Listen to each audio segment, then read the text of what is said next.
erosão das áreas agrícolas da bacia do Rio Paraná está assoreando o lago da hidrelétrica de Itaipu. A reportagem que você vai ver agora mostra um mutirão para recuperar os afluentes que ajudam a abastecer o reservatório da usina. O município de Foz do Iguaçu, no sudoeste do Paraná, tem duas atrações monumentais.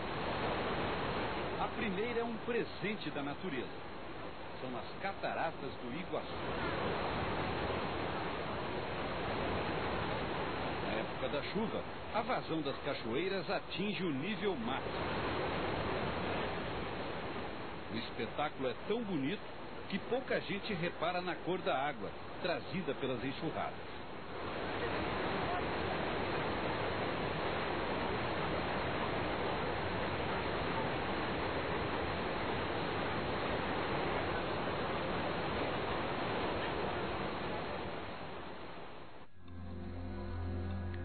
A outra atração fica no leito do Rio Paraná, acima das cataratas, na divisa do Brasil com o Paraguai. É Itaipu, a maior hidrelétrica do mundo. Inaugurada há 20 anos, Itaipu produziu até hoje mais de 1 bilhão e 200 milhões de megawatts. Energia suficiente para abastecer o planeta inteiro durante um mês. Sua capacidade instalada é de 12.600 megawatts. E está sendo ampliada para 14 mil. A empresa Itaipu Binacional é fruto de um convênio do Brasil com o Paraguai. Ela é responsável por 96% do abastecimento de energia daquele país e 25% do consumo brasileiro. O combustível que faz esse gigante funcionar é a água armazenada num lago de 135 mil hectares. Mas quando começam as chuvas, a estabilidade do reservatório é ameaçada pelo assoreamento. Toneladas de terra são depositadas no fundo do lago, diminuindo sua capacidade de armazenamento. Antes do fechamento das comportas, os técnicos de Itaipu já se preocupavam com esse problema. É o que o Globo Rural mostrou nessa reportagem, feita por Carlos Azevedo, em 1982. Isso tudo aqui vai ser inundado, desde lá do lado paraguaio, que fica naquele alto com floresta, até aqui a parte do Brasil. Por isso que a Itaipu resolveu reflorestar a margem do lago. Essa linha aqui, por exemplo, já tem as plantas que ela plantou recentemente. São essências nativas da região. Vamos dar com isso condições para evitar o assoreamento, quer dizer, a enxurrada das terras agrícolas para o lago. E essa enxurrada não existindo, vai trazer também defensivos agrícolas para a água, né? Hoje esse cinturão verde virou uma floresta de 35 mil hectares, cobrindo quase toda a extensão das margens do lago de Itaipu. Aqui foram plantadas 23 milhões de mudas, de 100 espécies nativas. Além de proteger o lago, a mata serve de abrigo e alimento para os animais que restaram na região. A faixa de mata está avançando na direção do Parque Nacional do Iguaçu. Essa ligação da floresta da margem do lago com a do parque é chamada de corredor de biodiversidade. Contribui muito para o aumento da variabilidade genética, quer dizer, evitar-se a consanguinidade, animais da mesma família se entrecruzando. Porque, na verdade, hoje as unidades de conservação nada mais são do que ilhas isoladas, de onde os animais não conseguem se comunicar com outros grupos de animais. Dessa forma, as populações silvestres da faixa poderão transitar até o parque e vice-versa. Falta muito, Fernão, para fazer isso? Olha, nós pretendemos terminar o plantio das mudas até dezembro de 2005. Mas esse esforço para proteger as bordas do lago não é suficiente para barrar o assoreamento. A terra também chega até ele através da água dos rios. Essa enxurrada vem das áreas agrícolas, situadas ao longo da bacia do Paraná. Para saber a quantidade de sedimentos que os rios trazem para o lago, os técnicos de Itaipu instalaram 11 aparelhos iguais a esse, que coleta dados de uma em uma hora. O aparelho recolhe amostras de terra e areia da água e passa as informações para a memória do computador. A bióloga Simone Benassi recebe os dados e vai construindo gráficos que mostram a perda de solo fértil da região. Os principais problemas que a gente tem é nessa época de grandes chuvas, Por exemplo, num único dia, aqui perto do dia 1º de maio desse ano, a gente chegou a perder 3.100 toneladas num único dia. Só nesse rio aqui? Só nesse rio. A soma total dos sedimentos que o Lago de Itaipu recebe por ano é assustadora. Chega a 8 milhões de toneladas. Olá. Boa tarde. Tudo bem? Tudo bem. Podemos fazer um diagnóstico aí da propriedade de vocês? Esses técnicos contratados pela Itaipu já visitaram mais de 100 propriedades para mapear os pontos que estão causando erosão e contaminação da água dos rios. Eles são alunos do Cefet, Centro Federal de Educação Tecnológica, da cidade paranaense de Medianeira. São 3 grupos, coordenados pelo professor Laércio Mantovani. Aqui eles se espantam com o tamanho da vossoroca que a enxurrada abriu na divisa do sítio do seu Cacildo com o vizinho dele. A água e a terra do vizinho corre aqui também? Também vem, desce aqui, dá pra ver, ó. Quando enche lá, daí ela, de um lugar ou outro ela vai ter que sair, né? Daí ela sai e entra aqui e vai embora, e vai lá pro rio.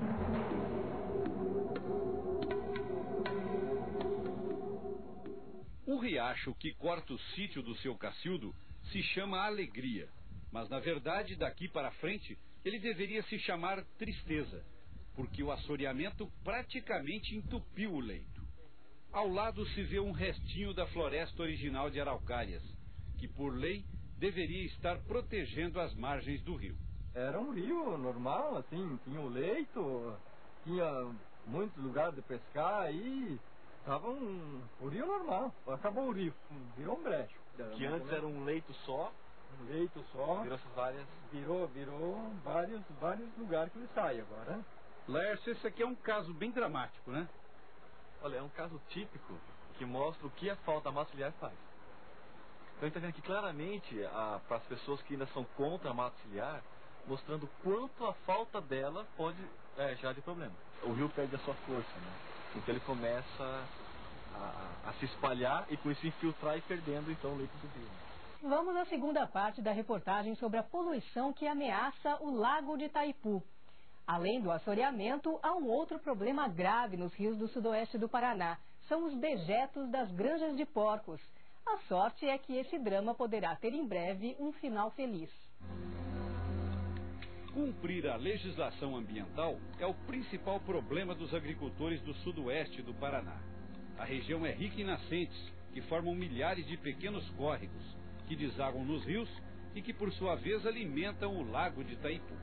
O desafio dos técnicos do Cefet, Centro Federal de Educação Tecnológica, é levantar todos os problemas ambientais da região.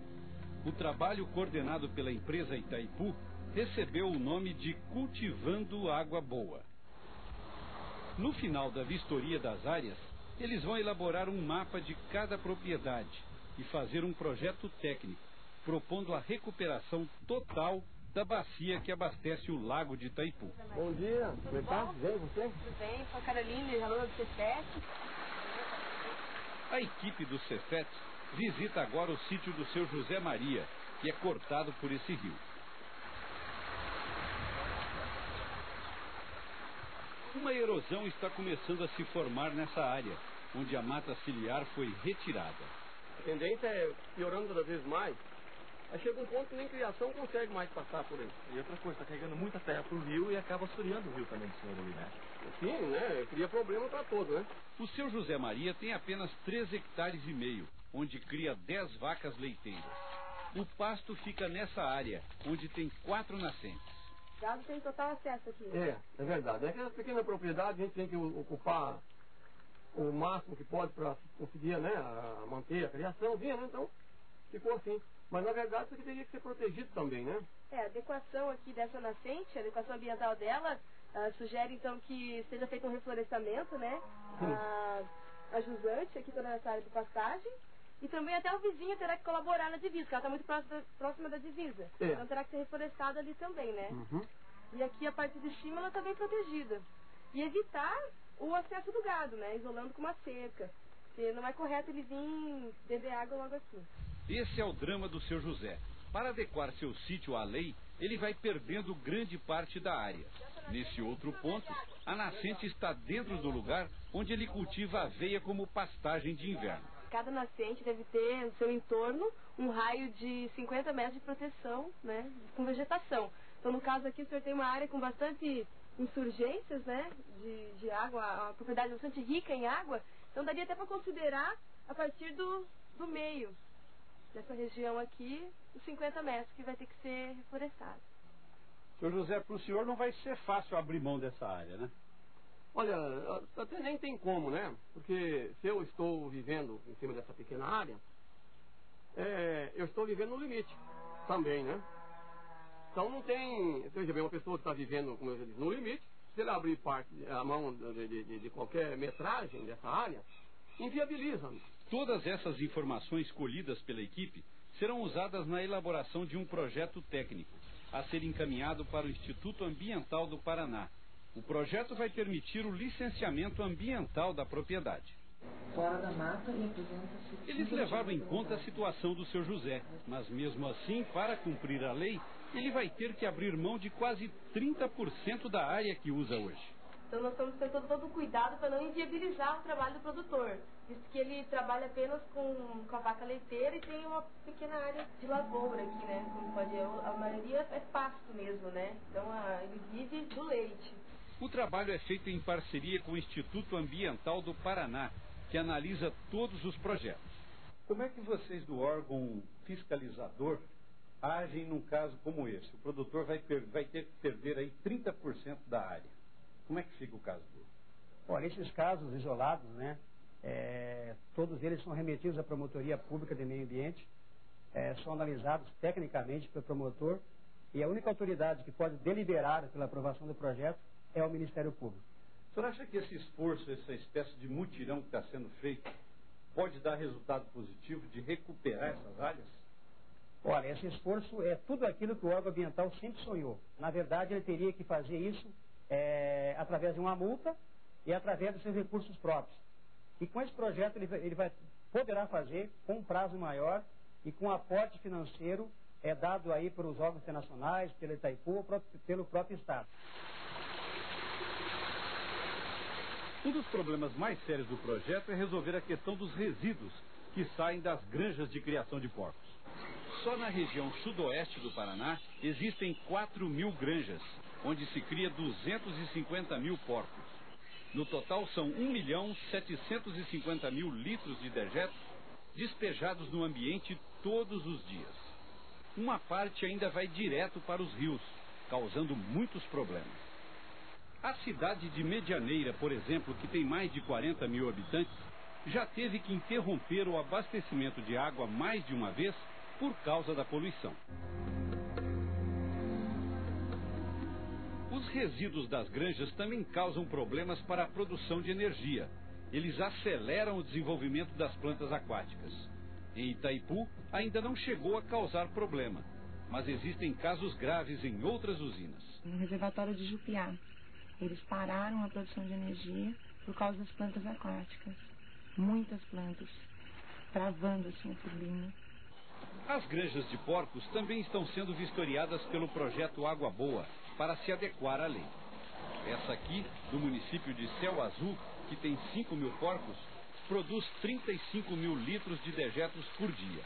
Parte é jogada no rio. Por isso, o dono, seu Darcy Rieger, recebeu uma multa de R$15.000 do Instituto Ambiental do Paraná. Ele diz que até hoje não teve recursos para resolver o problema. Já nos procuraram, já fizeram levantamento das nossas granjas, e não só da minha, como de outras, de toda a nossa bacia, para nós podermos se ajustar dentro do que nós estamos fazendo errado. Instalar um sistema de tratamento dos dejetos e mudar o galpão para uma outra área distante do rio vai exigir um investimento de R$300.000. O diretor de coordenação da empresa Itaipu, Nelton Frederich, já visitou várias granjas, tentando negociar uma solução para o problema. Realmente só vai ter uma solução com parceria. Como é que entra, por exemplo, o próprio suinicultor, que portanto está poluindo, mas ao mesmo tempo a cooperativa, a prefeitura, o governo do estado, Itaipu e outras fontes que nós possamos buscar. E essa parceria já está fechada? Em grande parte. A Itaipu vai entrar com a parte dela, mas todos vão ter que participar, porque é um grande mutirão para zerar o passivo ambiental. Mas tem produtores que saíram na frente e resolveram o problema da poluição. É o caso da família Meneghetti, do município de São Miguel. Eles instalaram um biodigestor. O sistema inventado pelos chineses canaliza todos os dejetos para um tanque de cimento, cuja borda é fechada por uma campânula, que pode ser de ferro ou plástico. Como lá dentro não existe oxigênio, parte das bactérias morrem. Nesse processo chamado de fermentação anaeróbica, o biodigestor produz o gás metano e o resíduo vira biofertilizante. Um adubo líquido que pode ser espalhado direto nas pastagens e lavouras. Para instalar o biodigestor, eles financiaram R$45 mil em 7 anos, com juros de 8,7% ao ano. E desde que eles fizeram essa mudança, a granja passou a devolver água limpa para o rio.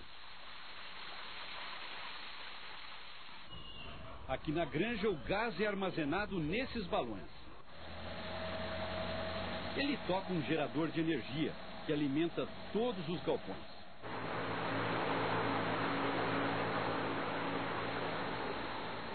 Ele é ligado nas horas de pico de consumo. É suficiente para abastecer toda a granja e produz um excesso de energia, que é devolvida para a rede. A mágica é feita por esse aparelho, que regula o consumo.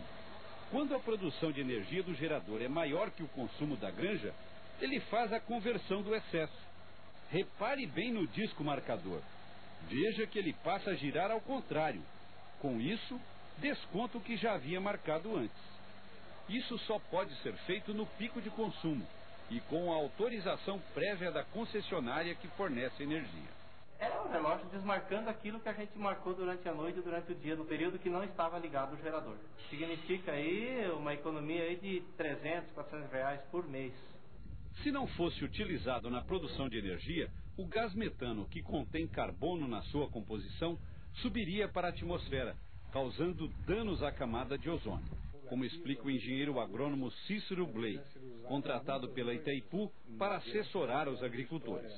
O gás metano é 21 vezes mais poderoso do que o gás carbônico no efeito estufa, nessa formação de uma estufa na atmosfera que vai elevando a temperatura média do planeta. Para evitar o efeito estufa, vários países assinaram o Protocolo de Quioto. No documento, ficou acertado que aqueles que não encontrarem uma solução para reduzir a emissão de carbono para a atmosfera terão que financiar projetos que visem essa redução em outros países.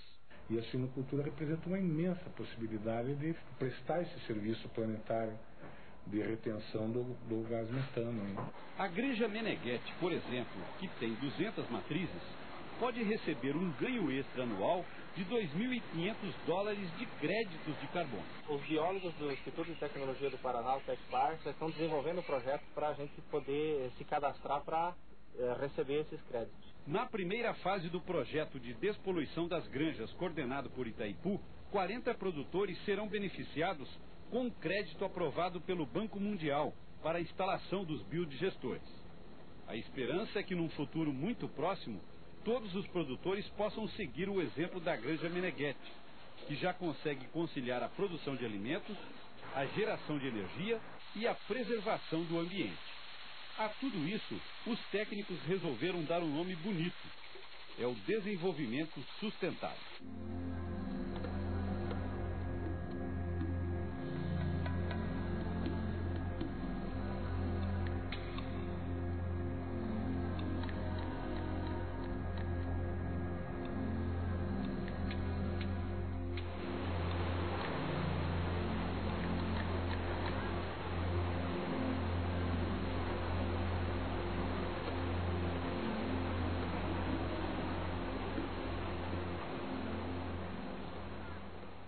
Bom, parece que finalmente os criadores do sudoeste do Paraná vão ter com quem dividir o ônus de cuidar desse problema grave que são os dejetos das granjas.